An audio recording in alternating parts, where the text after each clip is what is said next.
Hi, I'm Chuck Cordova. I am the president of People's Kempo Karate Association. Website is www.pkka.org. We have schools in California, Texas, Florida, uh, Puerto Rico, with our National Training Center in Littleton, Colorado, just outside of Denver, where my location is, where I head up that school. I'm the head instructor. We've got a little over 200 active students teaching Kempo Karate. So People's Kempo Karate um, is a Hawaiian Kempo. Uh, it comes through our lineage, through most Kempo in this country, through Professor Chow, then Emperado, Bill Ryusaki, Cecil Peoples was my instructor, and then to myself in that location. I started training in Kempo Karate in 1977 with Cecil Peoples, um, and we've been very close ever since then. The style of Kempo that we do is a little bit different than the American Kempo. American Kempo has quite a Chinese influence, and ours stays more along the linear lines of the Japanese Kempo that came over from Japan to Hawaii. The main thing about Kempo Karate and People's Kempo is that we try to take the system and fit it to the individual. So it's a very well-rounded art. We address all the different ranges involved in a self-defense situation, from the distance range, the kicking skills, to the in-close range, which Kempo is really known for, that mid-range where most fights start. We're already inside the kicking range, to the hands-on, what we call our grab art skills, to the judo aspects. Grandmaster Ryusaki was black belt in judo and Shotokan before he started training in Kempo. So we have a strong judo influence. And then once we hit the ground, then we have incorporated, since about 1993, jiu-jitsu into the system. So we have a very well-rounded art. One of our focuses at People's Kempo Karate is that we understand that self-defense is very important. It's the foundation of what we're teaching on the physical level. But the reality is most people may only need to defend themselves physically once or twice in their life, if that. Some martial artists go through their entire life without having to defend themselves. So a big, strong focus for us is on our character development. Because as my instructor told me many, many years ago, at the time I had already had quite a bit of success on the national tournament circuit, and I was climbing up the world ratings in kickboxing. And my instructor sat me down and basically told him the same thing his instructor told him at one point, which was, at some point in time, when you're done fighting, no one's going to know you for the fighter that you were. They're only going to know you for the person that you are. And that's what is most important. And it certainly held true. He told me that someday there are going to be martial artists that you know that won't even know that you were a fighter. And here it is, probably 25 years later since I was in the ring, and there are plenty of fighters that have no idea that I was a competitive fighter. And the only relationship they have with me is on a personal level and what kind of person I am. So those are the kind of qualities that we want to pass on to our students, because that's really what's important. I'm a former Denver police officer, and like I tell a lot of my students, I put a lot of really tough guys into jail.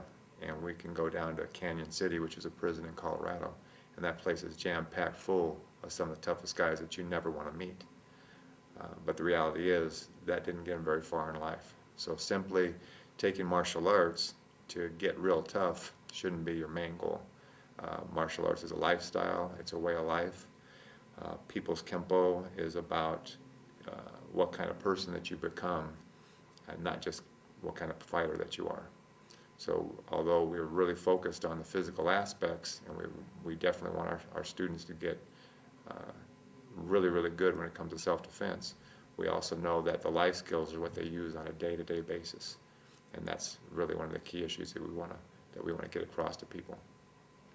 At our National Training Center in Littleton, Colorado, we have a facility that's 10,500 square feet.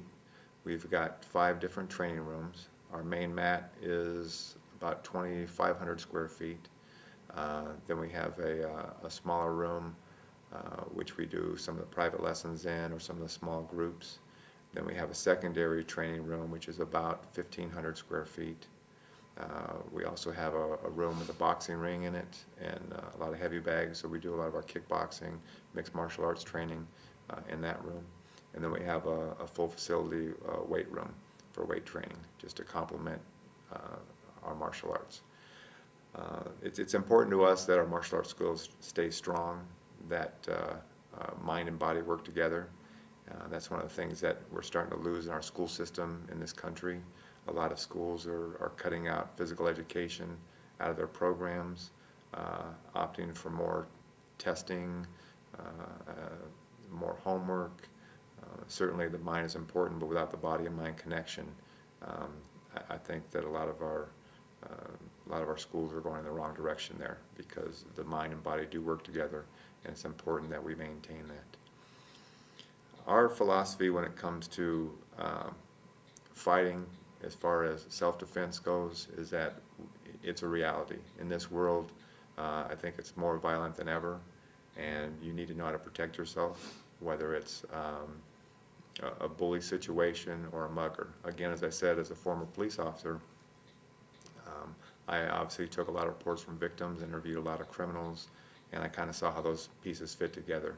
And I saw how a lot of victims of crimes actually escalated the situation without knowing it, because they didn't have the confidence to stand up on a verbal level or have a presence, a physical presence about them, that they moved with confidence. So the criminals, the predators, were able to zoom on that quite a bit right away.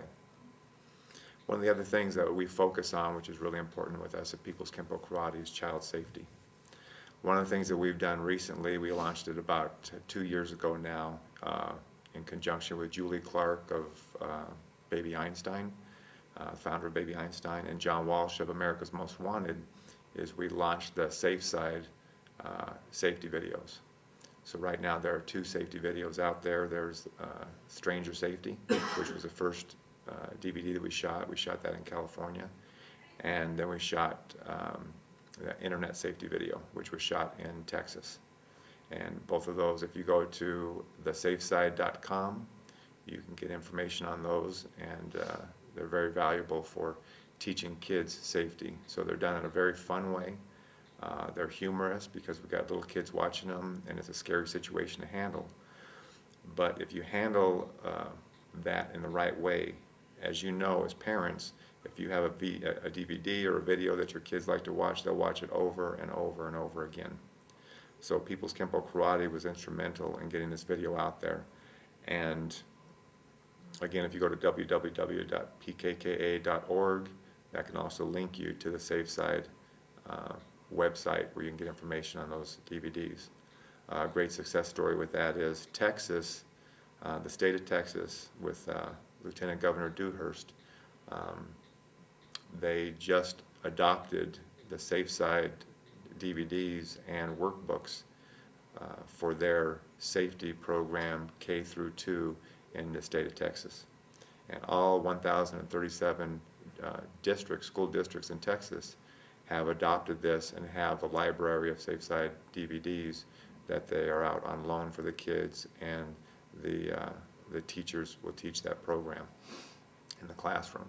And we just, and we're really proud to say that we just had our first documented case of an attempted abduction gone awry, because this third grade girl who had seen this DVD was able to get away from an abductor who was trying to get her, to coax her into his van right near the school. So she was able to run back to the school, tell the people in charge, who called the police. She had a fantastic description of the would-be abductor and his vehicle. And so it's very exciting for us in People's Kempo Karate to know that we were instrumental in getting that done. And of course, I've got to give all that credit to my wife, Carol Cordova, who's the mastermind creator behind the whole concept. And then, of course, fortunately, as martial artists, you meet a lot of people in a lot of different walks of life. Julie Clark is a very good friend of ours, and we're the godparents of her children. And to have that kind of connection, we were able to make that happen, to get those DVDs out there. And of course, John Walsh has been fantastic because he's such a big presence when it comes to going after, as he calls them, these scumballs, and putting these guys behind bars. But now we're taking that next step further with his help and with Julie's help to hopefully stop a lot of these abductions before they even happen. So in our People's Kempo Karate, we call our Flying Dragons program, which is our 3 to 5 year olds. That's where this concept was developed from. This is the way we taught the kids. We do a lot of role playing with the kids in that class. We do a lot of stranger safety role playing, and we do a lot of bully role playing with the kids. Again, what I found out as a former police officer was, and of course my instructor Cecil Peoples always said, the way you train is the way you fight. In the police department, we would say the way we prepare ourselves mentally is where we will react in a crisis situation. So in a crisis situation, we simply react to our training. We don't have the normal time for thought process. So it's important for us at People's Kempo that when we are teaching our kids about self-defense, that we do a lot of role-playing with them. So we will actually role-play where we just set up scenarios where someone is acting out the bully role and the other child is acting out their own role and how they would react in that situation. So in that situation, once they do that, then we can critique it and we can say, well, you overreacted a little bit and you were a little too aggressive, or you put your head down, you looked away, you looked like a victim, so he's going to continue to pick on you. What did you say? They might change their language on how they address the bully when the bully comes at them. But role-playing is a big part of it, because then when they get in that stressful situation, they simply react to what we've taught them to do. So People's Kempo Karate is very big on that. If you go to our website, www.pkka.org, you'll see that we have a little section in there where we talk about the importance of role-playing. What we do is, on a physical level, we teach, once we get our foundation down and our self-defense skills and we get the advanced level, we teach what's called instinct drills. So in other words, most systems of martial arts have set self-defense techniques. One person steps in, takes a punch, another person blocks and counters, so forth and so on. But the only problem is that most people don't take it to that next level. And that next level is not knowing what punch is coming at you, not knowing if someone's going to punch you or kick you, not knowing if they're going to try to tackle you. In a real situation, we really don't know what's coming at us. So we have to be able to be prepared to react to anything that comes at us. So we teach the concepts of body language and what the percentage of what's going to come at us through their body language is going to be, and we can react off that percentage. We don't have to be 100% right, because as long as we're reacting to their initial aggressive movement, it doesn't really matter what they're throwing at us. So once we do that, then we're developing those instinct drills, which is, I have one person attack another person, they don't know what's coming at them, they simply react. And at first, even though they may be more advanced levels like brown belts, at first it's very uncomfortable. But the more you do it, the more comfortable you get at it. And as that grows, your confidence grows, and pretty soon your physical skills are honed in pretty tight. The next level then is what we call our street application class. In those classes, we come in street clothes, tennis shoes, jeans. Again, People's Kempo Karate is a very practical art, so the reality is we're not going to kick somebody in the head in a street situation because we don't know what their footing is going to be. We're in Colorado, one of our schools, our main school, and we might be standing on an icy patch of ground, or you could be somewhere like in California and you could be standing in a parking lot, but there's loose gravel there, so your footing's not so good. So when we do our role playing with our street application class, we're in our street clothes, and now we get the verbal aspects into it. So now we talk about, I'll give a scenario where I say, I'll take one student out there and he's going to be protecting himself, he's the good guy. I take another student, I give him his role. Then we put him in different scenarios. So I might say, okay, you're standing in line at the movie theater and you're with your girlfriend, and that's all you know. Then I go whisper to the other person what his role is. Well, you're going to go up there and you're going to go up and ask him for some money. And if he turns you down, you're going to start getting more aggressive to the point where you actually try to reach into his pockets. And then we let the scene play out. And as that scene plays out, we see, did our victim, did he underreact? Did he overreact? Was he verbally strong? Did he have strong verbal skills? Did he make sure that his girlfriend was out of harm's way? Did he stand there? Did he pick his hands up? And what I say and make fun of it, I say, yeah, you act like you're Italian. Talk with your hands. Did he have his hands up while he was talking? Not in a fist, but it looks like a passive manner, but basically he angles off, he gets his hands up, he's ready to block, he's ready to counter. He's basically set himself in a fighting stance without that person realizing it. But he's ready, he's prepared to if it gets physical. So in those role-playing on the street application, if our students are really good, they're able to diffuse that situation verbally because their presence is so strong, they're so prepared to defend themselves that it doesn't escalate to that next level. And that's what a lot of people don't understand about that bully mentality or the predator mentality, which I make sure that in the People's Kempo Karate Association, I make sure that all our schools are aware of that, and I make sure that they understand, coming from that level, that it's important that we don't escalate the situation.